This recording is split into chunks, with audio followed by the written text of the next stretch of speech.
All right. Um, I'm gonna do a little reading through of the patch notes coming for tomorrow's update. I will leave the patch notes link at the bottom of this post. By all means, go read them.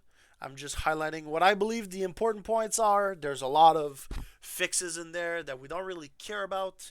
Uh, yeah, I think that's about it. So, starting first, new weapon. We're getting the Void Gauntlet.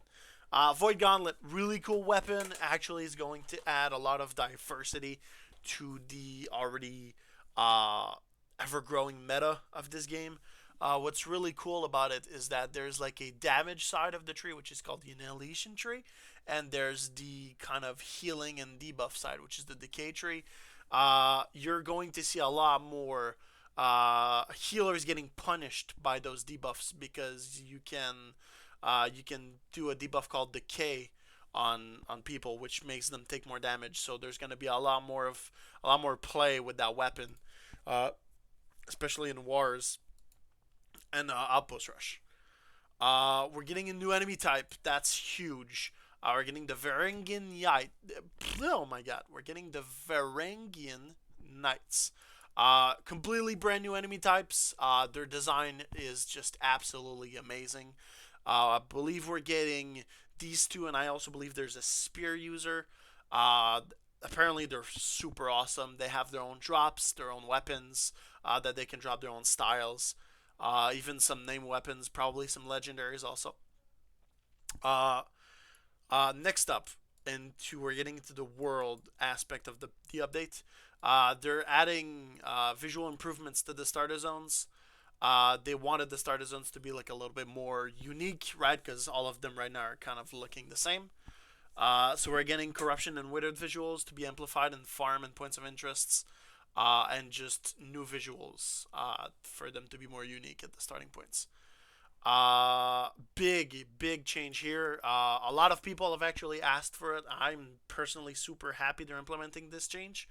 Uh, you can now run faster while on roads.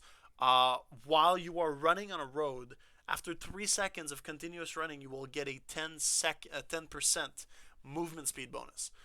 Do note that that movement speed bonus disappears as soon as you do anything that relates to combat. So dodging, blocking, attacking, or being hit by a debuff.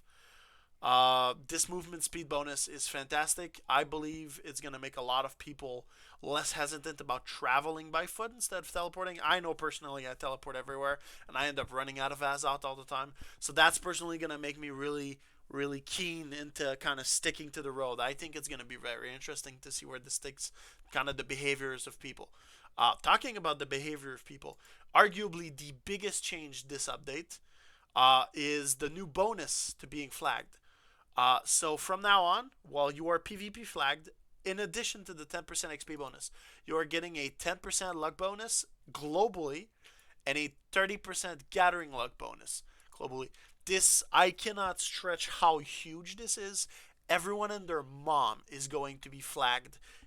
You will see people gathering while flagged all the time now, coupled with a change that we're gonna read later on. Dying is gonna be less painful now because you won't have to repair your gear as much, and you will always want to be flagged while you're gathering because of that increased luck. And by no means is 30% a small number, and even a global luck bonus of 10% is huge. These are like odds of getting good loot are increased by a significant margin. We're getting a bunch of bug fixes. I won't go over them. We don't really care for them. You can, by all means, just go read them. A lot of quest changes. A lot of them are relating to bug fixes and changes to the main quest. The three that I will highlight, though, are the new PvP faction missions. So, Control Point is just taking control of the fort. There's Intercept, where you have to defeat an enemy faction member and collect their tiers. And we have War Camp Loot, where you need to retrieve hidden plans at the enemy's war camp. The rest are just bug fixes. Same for here. There's just more World Tech bug fixes. A bunch of just combat and AI fixes. Consumable fixes. I know there was a lot of bugs relating to like food stacking in Outpost Rush. That's now been properly fixed. Uh, There was another bug with weapon coatings. They're changing a lot of the gear perks. Most of these are just raw increases. There's a lot of fixes relating to like chain elemental, being able to hit or damage stuff that shouldn't be hit or damage. They're changing the equipment load bonuses to healing, so light and medium are getting increased bonuses. Light notably by 10%, making it a 30% healing bonus when you are light armor equipped. Uh, that is huge. I believe, you'll see a lot more light armor healers around.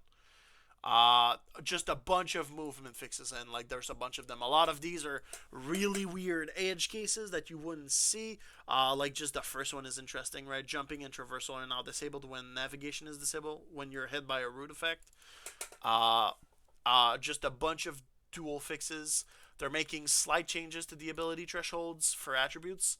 They're making some dodge changes, and just a bunch of little changes relating uh, to various things like Outpost Rush War and all of that. They're making a lot of changes. Again, I will only like gloss over them. They're very detailed. I recommend going to check out the actual patch notes for the numbers. They're super interesting. But TLDR is the Warhammer, the Juggernaut skill tree is kind of getting a buff because they feel like the Crowd Crusher is kind of dominating in the meta right now. This is by all means very welcome. I feel like it's an underused skill tree. I personally run it. I think it's really cool. The life staff is getting a lot of changes. Overall healing is reduced by 20%, meaning that heavy armor healers are gonna heal for a lot less now. So you should be seeing a lot less of these tanky dudes in your outpost just fucking tanking everything with heavy armor and rolling in their beacons. We're getting a lot of target adjustments, some quality of life, some nerfs, some efficiencies when it comes to some underused skills. Just good stuff all around. We're getting a lot of hatchet fixes, not a lot of increases. Great Axe is actually getting some fixes. Whirlwind is getting gripped. Bow is actually that was actually fairly controversial. A lot of bow users were mad that you can't headshot with rain of arrows, poison shot, and splinter shot now. I Whether or not that change is warranted, I don't know. I personally think it's kind of a bummer. If you headshot with a poison shot, bro, I want that shit to just tick like crazy, right? Just a bunch of changes. In overall, there are just a lot of cooldown reductions. You'll be able to spam your shit faster more often now. Sword is getting some improvements. Essentially, just less cooldown, more damage, longer buffs. Fire Staff is notably getting buffs and nerfs at different places. They're buffing Pillar of Fire damage by a good chunk of percentage, and they're fixing issues for that. Flamethrower also notably is getting a buff from 34% to 50% damage scaling. Just a bunch of passive nerfs. Spear is actually getting some buffs all around. Coup de Grace notably is now a heavy, so it will trigger heavy related passives. And most of the skills are actually getting some damage improvements. Ice Gauntlet. Ice Gauntlet is actually getting some nerfs and some much needed buffs. I won't go over the nerfs. There's actually a lot of them. Reduced tick damage. Uh, Increased damage scaling for wind chill. Entomb is like being nerfed into the ground. Like you can't be healed when you're entombed now. Entomb has less health. The breakout burst attack does less damage. Ice Pylon is getting insanely buffed, 20 more percent health.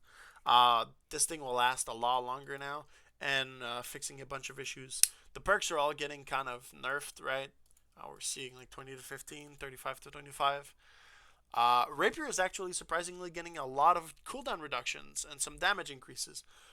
Rapier might be actually ran even more now with the spear changes. I feel like that might actually make some changes. Musket is seeing a general musket base damage increase, which is unseen of any weapon in any balance patch, as far as I'm aware. Um, we're getting a huge sticky bomb damage increase, and some reduced cooldowns for some of the other abilities in the game. Uh, in AI, we're getting quite a bit of new enemies. We're getting 4 new lost enemies: the Withered Swarmancer, the Withered Beetle, the Lost Shaman, and the Lost Alligator Pet. We're getting 1 new Ancient Guardian called the Skeleton Mage, which I believe we can see below. Looks really cool. The corrupted villager updates. So the strong corrupted laborer, the guys that you were seeing mining away at rocks while screaming like a bunch of crackheads, these are actually going to be changed now. They're buffer. Apparently they went to bench press 500 pounds and now they'll smack your shit around. And the villagers, the crazed little fiends that you see in starter towns and farms and stuff, these are getting reviewed and reworked so that you'll differentiate between many of them. We get some different artworks. I believe this is the Withered Swarmancer, and that this is the Withered Beetle. These all look just gorgeous, beyond belief, and awesome. I can't wait to find them. We're getting just like a metric butt ton of fixes. Like I'm highlighting everything that's fixes right now. Expedition fixes, enemy behavior fixes, NPC fixes, just a bunch of good fixes. We're gonna see a lot less weird stuff. Enemies are gonna be less powerful now. There's a bunch of these that are actually really welcomed. Now, arguably for us crafters, the bread and butter of this update is economy progression and loot. Notably, they're changing the faction cooldown from 120 to 60 days. We're getting a massive buff to repair kit weights. They're now essentially weightless. They're zero point 0.1 pounds. They incentivize us. Essentially, what they're saying here is they feel it was too heavy, and they want us to have a few in our back pocket at all times. Uh, Now, on to what I feel is the most controversial, at least on the forums, of the changes that are coming, is every single trading post is now going to be linked. Gone are the days of buying something at one town and running to the other to upsell it by like 50 gold. If you made your money that way, that was cool, but that was then. The future is now. Uh, both the listing tax and the purchase tax will be paid to the territory where the buyer or sell order was listed. Items listed in sell orders that expire are now returned to the settlement from which they were posted. So you can't like post something in Everfall, go to Windsward and cancel the buy order or sell order and get the items in your inventory. So if you have items to teleport, now's the time because that patch is coming tomorrow, boys. Uh, it's no longer possible to place items on the trading post for 28 days. It's now 14 days. Like I mentioned earlier, reduce durability loss from PvP deaths by 10%. I think 10% is a bit low, but I still think that's huge for especially people that are doing active PvPs. For like faction quests and whatnot, you might see a significant decrease in how often you have to repair your actual gear, which is cool. They nerfed honey and milk gathering. We already knew that was coming. And taxes are now 7 days instead of 5 days with no change cost. Essentially, you'll have more time to get that money. Related to progression, we're getting they're nerfing territory standing gained from cooking. I think we've all heard or seen that clip of the dude crafting like 3,000 light meals and then getting like 15 levels and like 10 territory standing levels. So understandably so, this is introduced as kind of a way to even the playing field. We're getting some changes to the XP requirements for crafting. Once player unlock a new tier of recipes, example iron to steel, the XP requirement to continue progressing by just crafting things at the previous tier will be significantly diminished. However, it should still take the same amount of effort to progress the crafting skills if you craft items in the highest tier you are capable of crafting. Uh, Big overhaul. They're actually reworking the potion crafting of Arcana. So essentially, as a TLDR, they're introducing a new item called an Alkahest. There's 5 tiers of it. You need a Hyssop to craft tier 1 through 4 with some water, and water, Hyssop, and Azoth water to craft the infused one. I'm actually super excited as the main Arcana dude. This actually opens a market for the base potion, right? And I feel like this is going to diversify a lot of the markets and the way people actually make potions, because before potions were actually really hard to make in huge quantities, which I believe now they're actually going to be fairly easier. I've been on the PTR. The update feels really good. I feel like we're going to see consumables being sold much more, I believe now, instead of either being like 5 gold a piece or just fucking selling for point 0.1 cent, right? Uh, we're getting a bunch of fixes, some fishing stuff. The new enemies, as I mentioned earlier, are getting some new weapons. Right, we're getting some new weapon styles, some new weapon named weapons, namely that are dropping from them. And we're getting the streamer event, Battle of the New World. Their weapon are now in the game, and they can drop as legendaries. Now just a fuck ton of bug changes, right? Just bug fixes all around. Notably here, there's a bunch of deprecated and non-functional craft mods that were kind of in drop lists. So if you have some of them, I know I have a lot of them. They're being replaced by their logical counterpart. So if you see a bunch of these disappear in your inventory, just know that they're changed into their counterpart here. Uh, to the final part of the update, UX, which is user experience, UI, and social. We're getting a salvage and repair kind of quality of life thing. You'll get a tooltip now to tell you about the repairing system. They're highlighting the repair all and repair button, and just more bugs, notable bugs that are like kind of fixed. They're not really bugs. I don't know why they're calling them bugs. Uh, there's a they're fixing like you dumping like 1,000 pounds of stuff at your buddy that can only carry 500, and now they're just locked in place. You can't do that anymore. The big thing for me, they added a confirmation prompt when you attempt to take all from your storage to avoid like pressing E and just like encumbering yourself Skyrim style with like 5,000 pounds of shit. Uh, yeah, I think that's pretty much it. Uh, a lot of fantastic changes in there. I'm really excited for the new weapon. I know I'll personally be crafting a bunch of them. We're preparing to be able to craft a lot of them.